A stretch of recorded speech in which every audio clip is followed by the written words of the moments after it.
A gente não tinha essa veia de administrador, de empreendedor, nós éramos professoras. E até ano retrasado, eu dava aula e atendia pai e fazia cobrança, compras. Pagava professor. E preparava material. Financeiro. Queria fazer tudo, né? E aí eu falei, Isis, eu não consigo mais dar aula, porque eu tô no meio de uma aula, um pai chega, quer conversar e eu já não tô mais conseguindo. Então a gente acabou falando, não, eu preciso sair de sala de aula, né?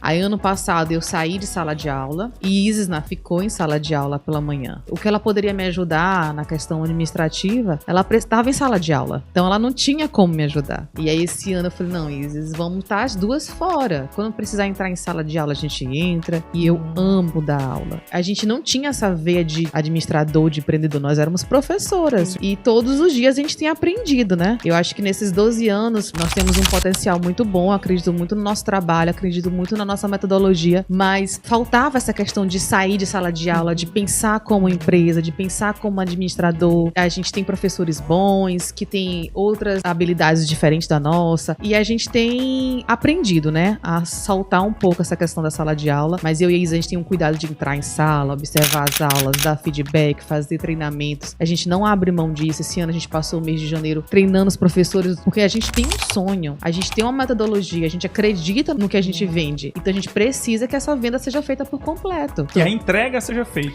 Cara, e não é fácil conciliar tudo isso, porque a nossa vontade é estar na nossa zona de conforto, onde a gente domina. Então sair dela e vir pra cá, pra enfrentar novos desafios, pra gerir, pra administrar, é uma tarefa bem difícil. Sim. A maioria dos empreendedores, o maior desafio ainda é a mão de obra. Você conseguir treinar da forma como você acha que deve ser, pegar o feedback, né, depois do treinamento e trazendo pro nosso negócio, eu acho que ainda tem mais peculiaridades, porque não é só uma pessoa que saiba falar inglês. A gente precisa de um pacote de um profissional, uma pessoa que seja proativa, responsável, que tenha vontade de aprender. Isso é o pacote básico que a gente diz, né? Mas dentro do nosso negócio, a gente precisa de uma pessoa que seja fluente na língua inglesa, e é difícil, que além disso tenha experiência de sala de aula, que goste de criança, porque tem professores que falam assim, eu sei dar aula, eu falo inglês, mas eu não gosto de criança, eu gosto de dar aula para adulto. Eu falo muito isso pros pais, né? Não é só falar inglês, né?